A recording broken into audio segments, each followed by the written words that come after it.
Bom dia, gente. Hoje o papo é para cristãos, ok? Cristãos. Portanto, eu não vou ficar chateado se você, nesse instante, desligar o vídeo, porque realmente hoje eu queria conversar com você, porque eu acho que eu hoje fui iluminado por Deus, não que eu mereça.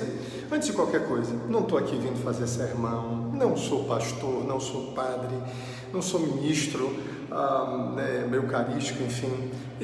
Sou simplesmente um pobre coitado, pecador, sabe, que está tentando muito andar nos caminhos de Deus, que está tentando muito entrar em comunhão com Deus e entrar cada vez mais em comunhão com Deus para me aproximar dele, para pensar como ele e agir como ele. Não que eu seja Deus ou que eu possa ser Deus, mas é porque é uma promessa da própria palavra, da própria Bíblia. Então, por favor, relaxa, baixa a guarda, porque eu não vim aqui para tentar lhe convencer de nada, lhe ensinar de nada, lhe mudar em absolutamente nada. Eu estou simplesmente expondo algumas ideias. E hoje Deus me iluminou para uma ideia que me satisfez muito, que me trouxe muito conforto, me trouxe muito entendimento de como a coisa funciona. E foi a partir de uma devocional minha, da devocional da manhã. E basicamente é o seguinte: todos nós nascemos com uma porção espiritual no nosso ser. Onde ela se localiza? Óbvio que é na nossa mente. Nós temos lá uma areazinha do nosso cérebro que ela é dedicada à transcendência. É por isso que tantos povos, independentemente de se conhecerem ou não a Bíblia, a palavra de Deus, ou Deus nosso, o Deus de Abraão, Isaac e Jacó, têm os seus próprios deuses ou o seu próprio Deus, cultuam, louvam. Ou seja, a gente nasce com essa porção espiritual que quer se conectar com o transcendente, que quer se conectar com o além. Isso é uma característica do ser humano. E nós cristãos também nascemos com ela. O que nós cremos e acreditamos é que a partir do momento em que a gente crê em nosso Senhor Jesus Cristo, que a gente se arrepende, aceita o que Ele fez, aceita todo o seu sacrifício na cruz, o pagamento do pecado que Ele passou, que Ele experimentou, a gente aceita que nesse instante a gente é batizado pelo Espírito Santo e que o Espírito Santo de Deus passa a fazer morada na gente. Aonde eu passo a acreditar agora que é essa sementezinha, é a raiz, pronto, ficou fincada a raiz do Espírito Santo de Deus no nosso espírito, nessa porção nossa que está na mente, mas que não pertence à nossa mente. É uma porção que ela transcende, que se conecta, às vezes ela até entra em muito conflito com a nossa mente, por isso é que existe muitas vezes culpa, rancor, frustração, porque essa parte do nosso ser, do nosso cérebro, essa parte espiritual, ela, como eu disse, ela é tomada pelo Espírito Santo, é nessa parte que o Espírito Santo se enraiza, e aí ele pode ou não crescer. Esse é o ponto que eu quero chegar agora. O que acontece quando a gente vai entrando em comunhão com Deus, que a gente vai se preenchendo do Espírito Santo de Deus e vai se deixando invadir pelo Espírito Santo de Deus? Ele vai crescendo, ele transcende fisicamente a essa porção nossa espiritual do nosso cérebro e ele passa a ocupar a nossa mente. Percebam isso. Entendam, do ponto de vista cristão, não teve mérito nenhum nosso termos sido batizados pelo Espírito Santo, termos sido salvos por nosso Senhor Jesus Cristo. Mérito nenhum nosso, não é por obras, é por graça. Então, não foi a nossa mente, nós apenas nos abrimos. A única, talvez, mérito que a gente tenha tido é de ter se esvaziado e ter reconhecido a nossa falibilidade e dependência de Deus. E nesse instante que a gente disse simplesmente: Senhor, me socorre, Ele veio e socorreu. Ele veio e te trouxe salvação. Ele veio e te aceitou como filho e te deu o Espírito Santo, para que esse Espírito se conecte com Ele. É esse Espírito, o Espírito Santo de Deus, que conecta o nosso Espírito com Deus, com o Senhor Jesus Cristo. E aí essa conexão é feita. O problema é que isso não é suficiente. O problema é que às vezes a gente se conecta com Deus através do Santo Espírito dele, ele passa a fazer morada, mas sabe o que acontece? A gente continua pensando do mesmo jeito, a gente não vai se transformando. Se eu não cultivar esse Espírito Santo, essa semente, essa raiz que foi implantada em mim, se eu não cultivar isso, se eu não regar isso, se eu não adubar isso, Paulo, como é que a gente faz isso? Com louvores, com orações, com atos de generosidade, com atos de amor, com solidariedade, com oração, com ir à igreja, com convivência com os irmãos, com a leitura da palavra. Tudo isso rega e aduba o espírito, e ele vai crescendo, e ele vai tomando o nosso pensamento, ele vai mexendo em quê? Em valores e em crenças, e é isso que nos move, são os valores e as crenças que nos movem. Essa é a força que nos impulsiona e nos motiva a fazer alguma coisa. São essas nossas crenças que dizem que a gente faça ou não faça determinada coisa, acredite ou não acredite. E é nessa área que o Espírito Santo vai trabalhando quando a gente rega, quando a gente vai se esvaziando e vai permitindo que ele trabalhe em nós. O que é que ele vai fazendo? Ele vai transformando esse nosso caráter, e nós vamos nos parecendo o quê? Cada vez mais com Deus, cada vez mais com Cristo. Ou o homem não foi feito à imagem e semelhança de Deus, nós é que nos apartamos dele, mas o ser humano foi feito à imagem e semelhança de Deus. Ou seja, você já imaginou que abundância, que riqueza de vida seria se diante dos fatos da vida nós os encarássemos como Cristo encarou? Você pode imaginar Cristo vivendo sobre eu estou todo arrepiado aqui agora, sem brincadeira. Você pode imaginar Cristo vivendo sobre a terra e passando por tudo que a gente passou. Por isso é que ele entende a gente, cara, minha amiga. Ele entende a gente porque ele viveu isso.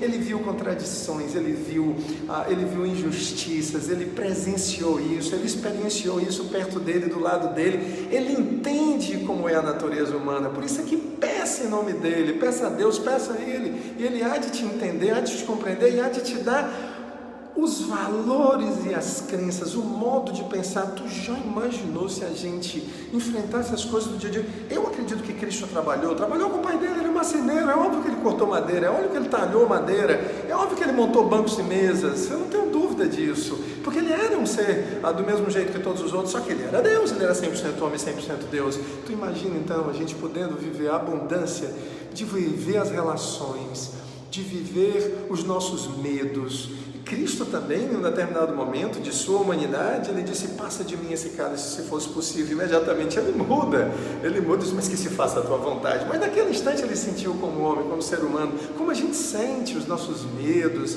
e a gente precisa superá-los. Não tem nenhum problema ter medo, o problema é viver sob ele, sob o efeito dele. Então, gente, eu queria só assim despertar em você isso. Eu estou muito feliz por esse entendimento. A vontade aqui é de chorar, sem brincadeira, mas é o Espírito Santo trabalhando na gente, né? Então assim, Paulo, poxa, como tu és santo, que nada, cara. Eu sou cheio de dilemas, sou cheio também de contradições, de paradoxos e tudo. Eu estou atrás de encontrar, sabe, e de viver esse Deus em mim, para que eu possa viver de forma radiante, apesar de tudo, independentemente do que esteja acontecendo, você viver feliz, você viver radiante. Tu acha que eu não estou passando por problemas? Tu acha que eu não tenho dificuldade na vida? Tu acha que eu não estou em meio a causos e a turbulências e tudo mais? É óbvio que sim, eu sou gente. A questão é como a gente passa por isso, e quando a gente passa com a mesma fé, ou seja, com a certeza de Deus. O que é a fé? A fé é a certeza das coisas que se esperam, as convicções de fatos que ainda nem aconteceram. Para Deus isso é muito fácil. Tu já imaginou ter a mente de Deus? Para poder ter certeza, isso vai passar. Eu vou fazer o que eu tenho que fazer e isso vai passar. Simples assim. E você ter um equilíbrio emocional para fazer o que precisa ser feito e superar aquela dificuldade, aquele problema, e poder viver em plenitude. Gente, o ponto hoje então aqui é só o seguinte: o teu espírito, se tiver já habitado pelo Espírito Santo de Deus, é dele que sairá, que o Espírito Santo de Deus sairá e invadirá a tua mente e transformará os teus valores. Se você ainda não tem esse Espírito Santo de Deus, peça, Senhor, eu me arrependo de tudo, me arrependo de ter vivido sem Ti, de ter Te ignorado, de não ter dado a Ti a relevância que Tu tens, e de não ter te tido como soberano, como Senhor da minha vida. Senhor, preenche-me agora, dá-me a salvação. Ore, peça a Deus: Senhor, cuida de mim, eu quero viver contigo. Pronto, diga isso: eu quero viver contigo. Você será abençoado pela presença do Espírito Santo em você. Ele fará morada em você. E aí você começa, óbvio, você tem que começar a fazer. Aí é a tua mente que está dizendo isso. comece então a entrar em comunhão, do jeito que eu falei, é louvando, é orando, é lendo, é participando de eventos cristãos, é participando e convivendo com os irmãos, é dividindo as cargas, é se solidarizando, é fazendo pelo outro aquilo que você faria por você, enfim, é vivendo efetivamente o cristianismo, né? É vivendo como Cristo, é andando como Cristo, não é só pensando como Cristo, é andando como Cristo. Então, rega isso, e se deixa ser transformado, se esvazia, e quando essa transformação acontecer, puxa, eu posso te dizer, eu não quero aqui evidenciar coisas, eu não quero aqui ficar simplesmente jogando coisas ao léu, mas quando isso começa a transformar a gente, quando começa a mudar, puxa, muda tudo, cara, muda tudo, muda a forma como você enxerga tudo na vida. E aí, vem um valor que eu queria passar para você agora, por último, finalmente. Liberdade. A palavra de Deus diz que nós somos livres em Cristo, isso é um valor. Cada um interpreta do seu jeito. Do ponto de vista cristão, sabe o que é liberdade?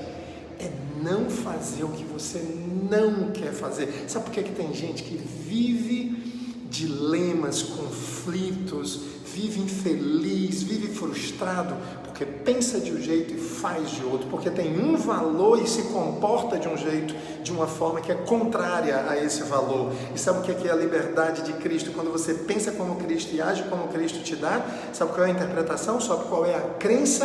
É que em Cristo eu sou livre para não fazer o que eu não quero.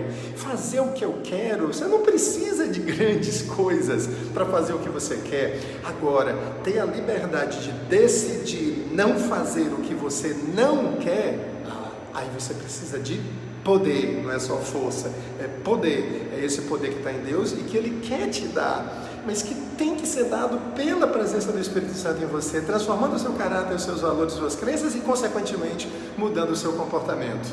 Eu espero que isso possa ter sido de alguma valia para você. Eu oro a Deus que Ele te toque nesse momento, que Ele te fale nesse momento, que Ele te invada nesse momento. Se você se sentir tocado por isso, para agora e ora. E só diz isso: Senhor, toma o meu ser, eu quero ser teu, eu quero ser tua, eu quero viver a tua vida, eu quero pensar como tu pensa, eu quero agir, Senhor Jesus Cristo, como tu agiria diante de todas essas situações, se tu estivesse aqui e agora vivendo a minha realidade. Senhor Jesus, eu quero viver como tu viveria se estivesse vivendo a minha realidade. Por quê? Porque eu quero viver feliz, em plenitude, radiante, apesar de tudo, das doenças, das enfermidades, das dificuldades, das adversidades, das contrariedades, de qualquer idade dessa daí. Eu quero viver feliz, e eu só vou viver feliz se tu viver plenamente em mim, através do teu Espírito Santo, do enchimento do teu Espírito Santo. Amém? Vamos viver isso juntos, vamos caminhar isso juntos. Compartilhe isso aí, coloca aqui embaixo o que você pensou, o que você pensa sobre isso, a tua oração, compartilha. Mas é isso, que Deus te abençoe ricamente, poderosamente. Viva!